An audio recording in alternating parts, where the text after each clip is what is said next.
Bonjour, ici Stevie Ray, bienvenue à cette présentation de Bâton Rouge Live en édition studio sans contact. Puisque le restaurant est fermé, mais il va ouvrir très prochainement, soit lundi. Nous allons encore une fois cette semaine dans toutes les directions et nous sommes disponibles, comme vous le savez, sur Facebook, sur Kimarina Flashback. Aujourd'hui, notre deuxième invité, il rédige présentement un bouquin relatant ses 25 années d'expérience professionnelle dans un domaine pas facile et particulier.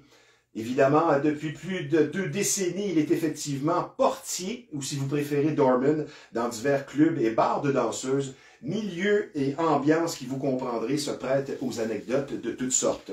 Donc, pour parler de son vécu, d'histoire rocambolesque et de la réalité du milieu, nous recevrons en deuxième partie de l'émission un homme qui en a vu, soit Donna Baudouin. Mais tout d'abord, pour amorcer cette belle émission, elle est jeune et dynamique, mais avant toute chose, elle a une superbe voix et fait partie du phénomène de plus en plus répandu des gens aux talents multidisciplinaires. Aujourd'hui, elle est avec nous principalement à titre de chanteuse pour nous parler de son single, ou si vous préférez son simple, qui sortira en mars prochain. Donc, pour discuter de son parcours, de ses ambitions et évidemment de musique, avec nous une artiste qui assurément connaîtra du succès, Melly G, Mélissa Gagnon. Bonjour Melly G. Salut Stevie. Ça va bien? Oui, ça va bien toi? Très bien. Heureux de te voir avec nous, avec ton beau sourire. Bienvenue à l'émission, c'est ta première présence. Et bonne fête en retard. Merci. C'était ta fête, je crois, c'est samedi? Vendredi. Vendredi. Tu as quand même bien fêté en famille? Je veux dire, en famille. On n'a pas tellement le choix. Non. Aujourd'hui, évidemment, nous allons parler de tes multiples talents. Comme je le disais, tu es multidisciplinaire, mais tu es ici à titre de chanteuse. Tu chantes depuis quel âge? Ben, non. Depuis toujours, finalement? Mais... Oui, depuis que je suis jeune. Là. Ouais. Mettons, l'école primaire. Ouais, ça veut dire quoi? 6-7 ans? À peu près, ouais. Y a-tu des influences musicales dans la famille? Ben, j'ai ma mère qui chantait beaucoup. Ouais. Elle s'est pas rendue loin. Ben, tu veux dire dans la douche ou dans la cuisine? Oui, elle chantait beaucoup, Okay. Elle avait une belle voix, donc j'ai suivi un petit peu. Mais... Oui. En marge de ton simple qui va sortir en mars prochain, tu définis ton style de chanteuse comment? Parce que tu fais dans la dance et le pop. Mais si tu te définis comme chanteuse dans ton style, ton approche, tu dis quoi? Énergique? Oui, mais j'ai comme les deux côtés. Okay. Puis justement, l'album que je vais faire va s'appeler Jour et Nuit. Okay. J'ai vraiment les deux côtés. Ah, je ne connaissais pas le titre de l'album, mais je connaissais le nom. Ouais. Ah oui? Fait que, oui, j'ai comme les deux côtés. Je suis super énergique, mais j'aime ça dans les émotions profondes aussi. Donc, il faut s'attendre à un album où il y aura autant des tunes pour soigner, énergiques, et des tunes, des ballades amoureuses, disons. On va essayer d'aller plus dans... que ça bouge un peu plus, Okay. mais il y en a quelques-unes qui sont un petit peu plus profondes. Ton histoire, là, je la connais, on s'est parlé plusieurs fois en pré-entrevue, entre autres. C'est inspirant, tu es l'exemple parfait et méritoire de quelqu'un, et ça me paraît peut-être pas comme ça, mais qui a su surmonter une timidité qui à l'époque était maladive, qui est venu même contrecarrer un petit peu tes talents. Mais à un moment donné, ben ça va rejaillir tôt ou tard quand on a ça qui sommeille en soi pour se dépasser. Le point de départ de tout ça, ça a été quoi? De revenir à la Melly G, qui est capable de s'exprimer sans gêne. Ben, dans le fond, ça a commencé après que j'ai eu ma fille. Okay. J'ai voulu, on va dire, vivre un peu plus. Ça s'empêche beaucoup. Donc, je me suis lancée des défis. J'ai voulu faire du fitness. J'ai fait 4 compétitions de fitness. Là, il ne faut pas être trop gêné, disons. Non, mais je l'étais vraiment beaucoup. Puis je me suis dit, faut que j'y aille à fond. Faut que j'y aille jusqu'au bout. Fait que j'ai réussi à le faire. J'en ai fait 4. Donc, à partir de ce moment-là, c'est là que la gêne elle a vraiment diminué, la confiance en moi aussi. Puis après, ben, j'avais besoin d'autres choses. Donc, je suis revenue justement à la musique, à chanter. J'étais très gênée de chanter avant les karaokés. Puis là, je me suis dit, là, je vais le faire. Donc, la passion a surmonté, quand on a ça en soi, on en parlait tantôt avant l'émission, moi j'ai déjà été très gêné, j'étais encore quand même assez timide parce que la personne que vous voyez à l'écran au niveau professionnel n'est pas toujours la même dans la vie de tous les jours. Je peux te comprendre là-dessus parce que parfois quand on est adolescent ou plus jeune, on n'est pas la même personne quand on arrive à l'âge adulte. Ma question suivante, c'est quoi la différence pour toi entre timidité qui, selon moi, s'apparente plus à une personnalité low profile, et carrément la gêne, qui est un malaise. Entre les deux, tu dis c'est quoi la différence? Et toi, tu souffrais duquel des deux? Ben, je pense que c'est plus la timidité que de la gêne. La gêne, moi, je vois ça plus pas maladif, mais tu vas t'empêcher énormément dans la vie à cause que... C'est ça. ça vient trop dur, t'es trop gêné d'aller voir les gens. Moi, je pense que c'est plus la timidité. Oui, la timidité va peut-être vite en contrecarrer professionnellement, mais quelqu'un va arriver à faire sa vie. Tandis que quelqu'un qui est malaisé, mais ça va toucher toutes les sphères. On poursuit.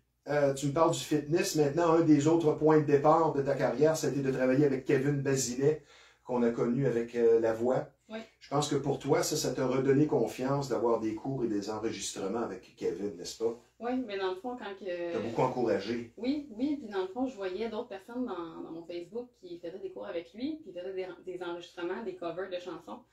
Puis je me suis dit, pourquoi moi je le ferais pas? T'sais, je me suis dit, elle a peur, pourquoi moi je peux pas?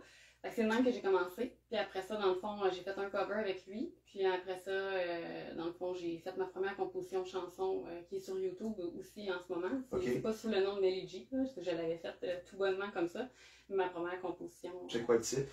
C'est Dis-moi pourquoi. C'est sur la dépression, la maladie mentale. Oh, c'est une balade. Oui. Et lui, il t'a dit à un moment donné, tu devrais écrire.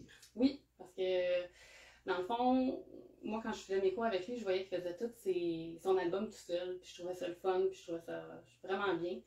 Puis j'aurais aimé ça, moi aussi, faire ça. Oui. Sauf que j'ai pas le talent côté musical, là. Ça, je laisse ça à mon réalisateur, Pascal Mailloux. Tu as ton travail aussi, on va en parler plus loin. Et tu as une maman, donc ça prend un peu de temps. Exactement. Donc, dans le fond, c'est ça, ça m'inspirait beaucoup de voir ça. Sauf que je pensais que j'avais rien à écrire, rien à dire. Puis il m'avait dit, oui, il faut que tu écrives, il faut que tu sortes ce que tu as en dedans, t'es comme un mur de béton, t'as pas d'émotion. J'étais quelqu'un qui était beaucoup renfermé, je gardais tout en dedans.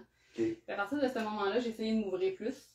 Puis j'ai commencé à écrire des pages et des pages. C'est là que ça a commencé à sortir. C'est là que j'ai commencé à réaliser ma première chanson. Puis après ça, j'ai réalisé que j'étais capable d'inventer plein de chansons sur plein d'air super facilement. C'est là que ça a commencé.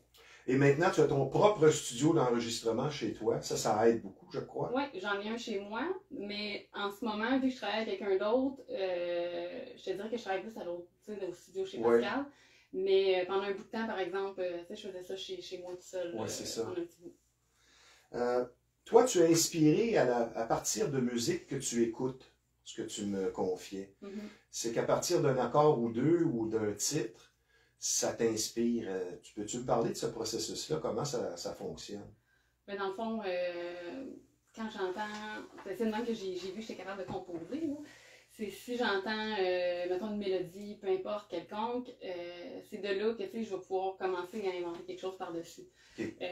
Mettons, sur 10 mélodies, il y a peut-être 7 que je vais être capable de trouver quelque chose. Des fois, ça marche juste pas, là, ça m'inspire pas. Mais c'est sûr que quand je compose n'importe quoi. Mais après ça, ça me donne un... L'air va être décidé, donc après c'est juste de placer les mots aux bonnes places. Ben, j'imagine que c'est un peu comme un écrivain, une écrivaine. J'en ai reçu plusieurs à l'émission. L'inspiration, parfois, je ne sais pas, c'est ma question. Est-ce que ça se présente à n'importe quel moment ou seulement en studio? Est-ce que tu fais partie des gens inspirés qui doivent se lever la nuit pour prendre des notes? Ce qui est difficile parfois pour un conjoint. Alors, la nuit, moi, je dors. Quand je dors, je dors. Mais ça peut m'arriver, je suis en auto. J'ai quelque chose qui me vient en tête, je vais peser sur mon enregistreur, sur mon téléphone, puis un petit bout d'ici et là, mais je chante vraiment n'importe quoi. Quelqu'un entendrait ce que je chanterais, puis sérieusement, il va dire oui. Mais c'est juste pour me trouver un air, dans le fond. OK. Oui, puis l'inspiration se présente à n'importe quel moment. Tu as travaillé avec un autre vieux routier de la chanson, Pascal Mailloux. Oui, mais je travaille avec lui présentement. C'est ça, pour ton album qui va sortir après mars, puisqu'en mars, ce serait Corazon. Le titre de ta chanson, et tu travailles en français et en anglais, et ça, je crois que ça va t'exposer à un plus large marché. Est-ce que c'est l'objectif de vouloir faire français et anglais pour s'ouvrir des portes? Oui, c'est mon objectif.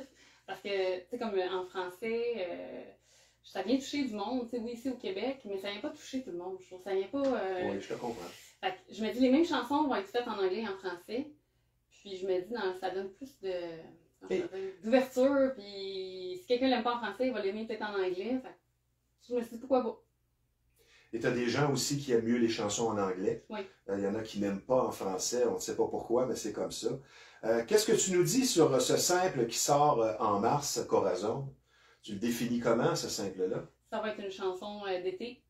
Ça va redonner de la bonne humeur si on en a besoin. Ça tire sur le latino? Oui, un peu de latino, français latino. On va vouloir partir dans le sud, à la plage. Ben c'est bon ça. Tes influences maintenant, tes artistes favoris du passé et d'aujourd'hui, si tu me nommais quelques noms? Dans le fond, jeune, c'était les Spice Girls. Évidemment. C'est ça, c'était mon temps, moi. Mais par la suite, j'en ai eu plusieurs. J'ai eu Mariah Carey, j'ai eu... Ben, tu me parlais de Pitbull. Oui, Pitbull. Parce ben, que tu aimes la musique électronique. Pitbull, c'est encore même maintenant. Là. Pitbull, ouais. Pitbull va rester un de mes préférés. Là, je l'aime bien. C'est tellement bon. Oui, je l'aime beaucoup. Puis sinon, tu sais, j'aime beaucoup David Guetta. J'aime beaucoup l'électro, tout ce qui bouge, là, dans le fond. Sia. Oui, Sia beaucoup, c'est vrai. Sia, oui, Sia, c'est une de mes préférées. Et est-ce que Madonna, pour toi, fait partie de la liste? Moyen. Parce qu'elle a toujours su se réinventer, il faut lui donner ça. Oui, j'ai aimé quelques-unes de ses chansons, mais je n'ai pas trop embarqué.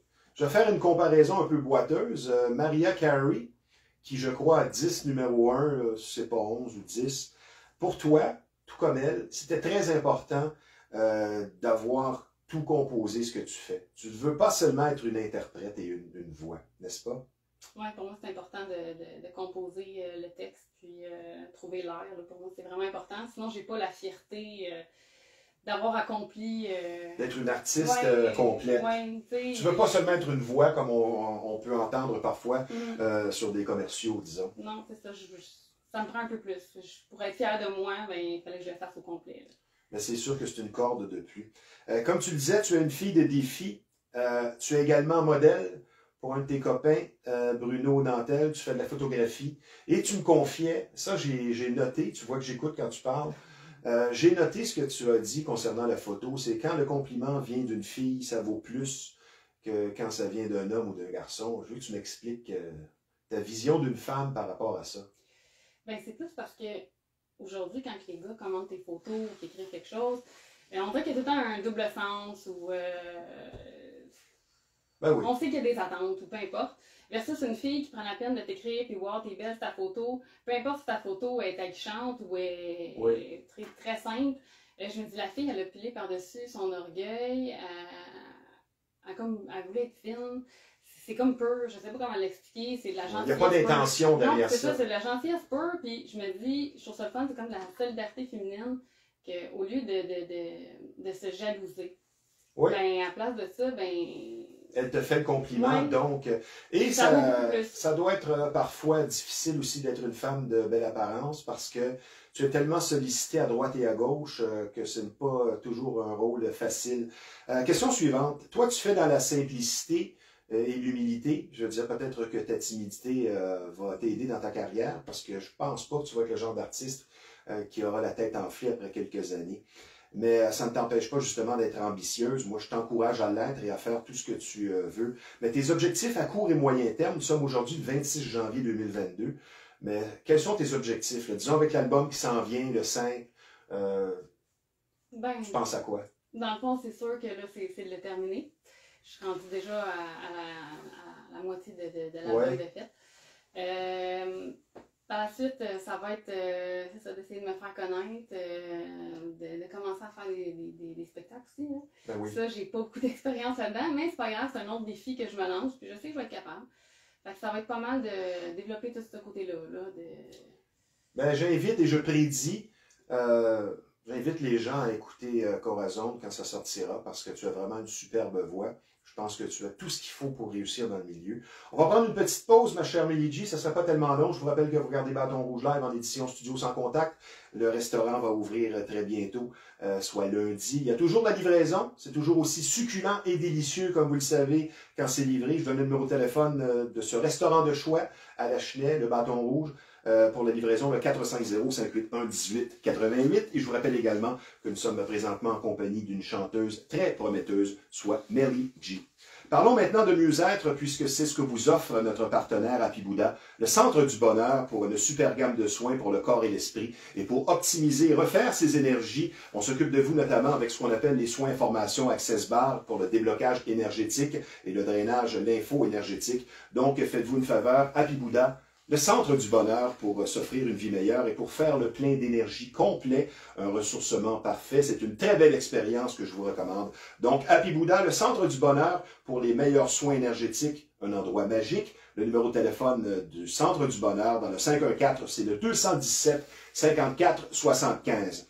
Maintenant, sur une note beaucoup plus sérieuse, vous allez être retraité avec beaucoup d'écoute et de compréhension. Si vous vivez une infestation, vous avez compris ici qu'on parle de bébite. Et pour certaines familles, c'est carrément un drame. Et plus vous attendez, plus le problème va s'aggraver. Donc, la solution à une infestation, c'est Rive-Nord Extermination, 35 ans d'expérience qui vous attendent sur place, une entreprise familiale très sérieuse et un service personnalisé. Donc, la solution à une infestation, Rive-Nord Extermination, le numéro de téléphone dans le 450, c'est le 582-6706.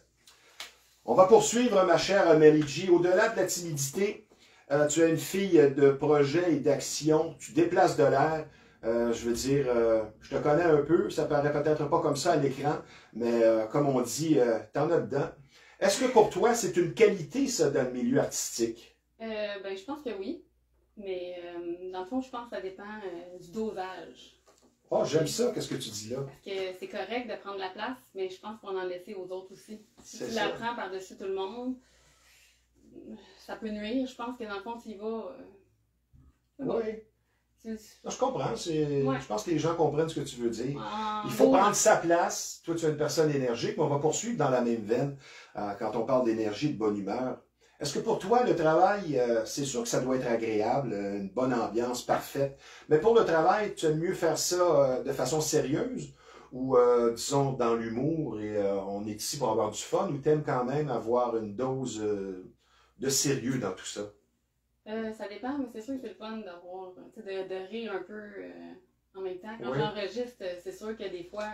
Avec Pascal, c'est pas trop sérieux? Ben ça dépend, des fois, il faut que ça soit sérieux quand c'est le temps, là, mais ça arrive des fois que je vais sortir des affaires niaiseuses, mais tu sais, ça fait rire, c'est correct, ça met de l'ambiance un peu, mais il faut garder quand même son sérieux, sinon il faut recommencer... c'est sûr. Et il y a des bonnes journées et des moins bonnes. Je veux dire, c'est comme ça. Je veux dire, quand on est artiste, on suit un petit peu, comme on pourrait dire, la météo. Est-ce que tu accepterais, disons, un gros producteur t'approche et il y a eu le kick sur ta voix, qui est, je le dis, je le répète, qui est superbe, mais quelqu'un t'approche pour faire un hit country, tu dis quoi? Disons, après ton album, tu as eu un certain succès, ça va bien. Là, tu as quelqu'un qui t'approche et dit hey, moi, là, je veux faire un album country ou une chanson. Tu fais quoi? C'est sûr que là, tout dépendant des conditions, quand tu signes un contrat, il y a des restrictions, là, j'imagine. Mais c'est sûr que je suis pas fermée à aucun style particulier, à part peut-être le heavy metal, on s'entend, mais qui n'est pas dans ma branche. Mais je te verrai avec un côte de cuir et des franges. Mais sinon, je suis pas fermée au style de musique parce que je me suis déjà fait dire, en plus comme le country, je me suis fait dire 3 fois que je devrais chanter country parce que j'avais une voix pour ça. Mais c'est pas ce qui m'attire le plus, malgré que j'en écoute un peu quand même. Mais c'est ça. Faudrait que ça soit payant. On poursuit. L'évolution fait partie de la vie, on peut même dire que c'est le but de la vie. Toi qui as vaincu ta timidité pour devenir une artiste, je veux dire, tu as composé, tu as tout fait ce qu'on a à faire dans le milieu. C'est quoi la différence entre Mary G d'il y a 10 ans et aujourd'hui? Dans la vie de tous les jours, disons, sans parler du côté artiste. Dans la vie de tous les jours, c'est que je me fais plus confiance, je me lance plus de défis. Je fonce plus, malgré ma peur. On dirait que ma peur me... Mais ça te pousse. Oui, c'est exactement ça. Ma peur me pousse. Ah, je serai pas capable de chanter. Ah, ben, je vais le faire. Ah, ben, je serai pas capable de faire une compétition de fitness. Ah, ben, je vais le faire. C'est à chaque fois que je me dis, je pense pas que je vais être capable, je me dis, ben, je le fais. C'est ça, mon... C'est excellent. C'est exactement l'attitude, parce que des fois, il y a des freins dans la vie. Moi, personnellement, je dis, en tout cas, dans mon cas, ça me pousse plus loin. Ou le scepticisme des gens, parfois. Comme dans les émissions, là, il y avait du scepticisme au début, puis moi, j'avais pas de doute. Puis il y a certains sceptiques qui ravalent leurs paroles. On poursuit. Toi, là, le fait de travailler, faire ton enregistrement, ton simple, tu vois du progrès dans ton travail, puis tout ça. Est-ce que ça a été un boost d'énergie, de motivation incomparable?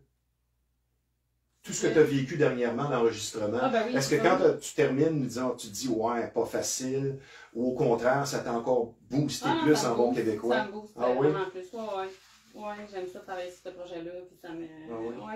On va parler un peu de vocalise maintenant, parce qu'une des premières choses qui est enseignée quand tu adhères à une école de radio, c'est que la voix, c'est le seul organe, s'il est travaillé, qui va toujours...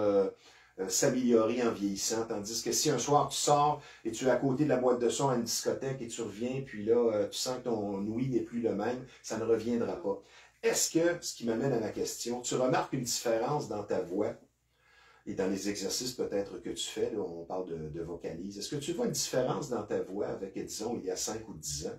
Ben, c'est sûr qu'avant, je me pratiquais pas autant non plus parce que je chantais pas beaucoup à cause de la gêne encore là. La timidité, on va dire la timidité.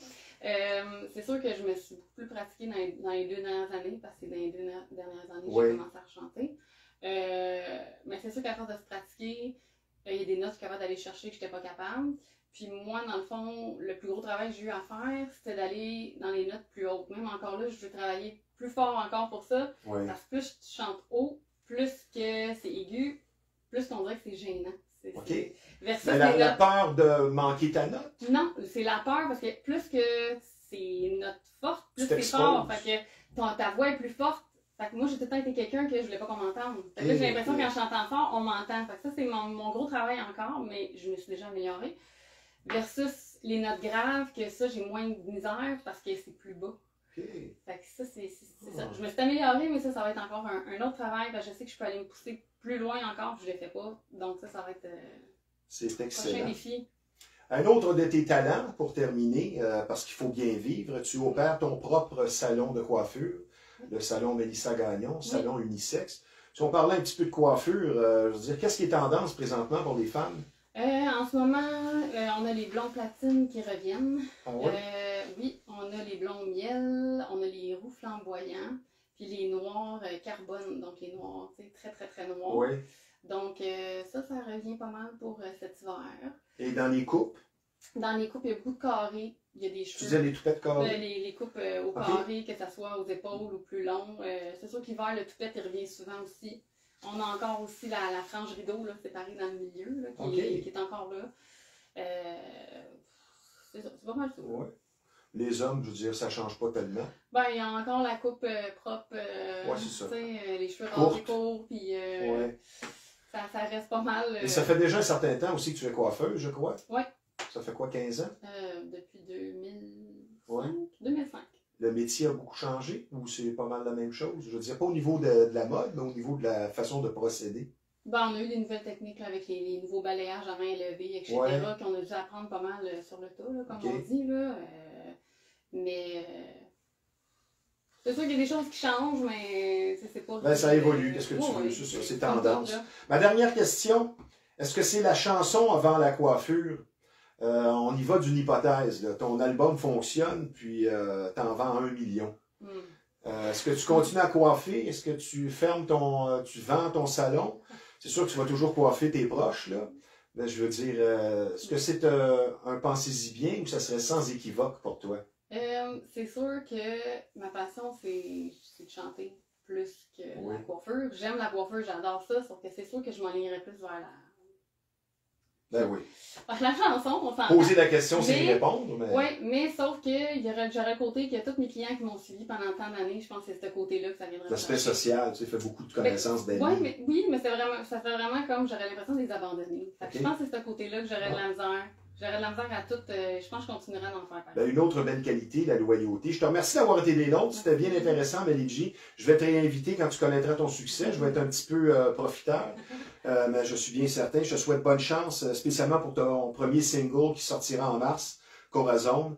Je te souhaite beaucoup de succès. On voit que tu es une chanteuse passionnée et tu fais dans la simplicité. C'est très agréable. Ce sont des aspects aussi qui se transmettent. Merci d'avoir été des nôtres, Mélie. Tu peux rester avec moi, on a presque terminé. Je vais vous parler maintenant, vous êtes amateur de chasse et de pêche, un endroit pour vous. C'est Performance, Chasse et Pêche, une entreprise qui porte bien son nom. Beaucoup d'expérience sur place, puisque ce très beau magasin existe déjà depuis un quart de siècle. Très beau magasin, comme je vous le dis, une bonne réputation. Tout simplement le numéro 1 de la Rive-Nord quand on parle de conseils et de bas prix. Je vous invite à aller voir François, un chic type, le propriétaire, qui est pratiquement toujours sur place.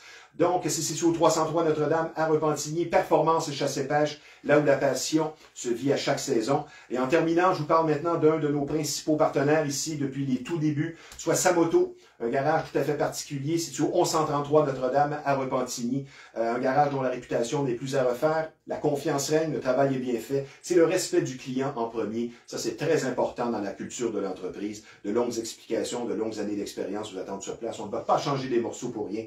J'aime bien dire que Samoto, chaque semaine, ce sont les tops de la mécanique. Donc, Samoto, situé au 1133 Notre-Dame, à Repentigny. Je vous invite à rester des nôtres. La deuxième partie de l'émission suivra. À tout de suite, donc, dans quelques instants.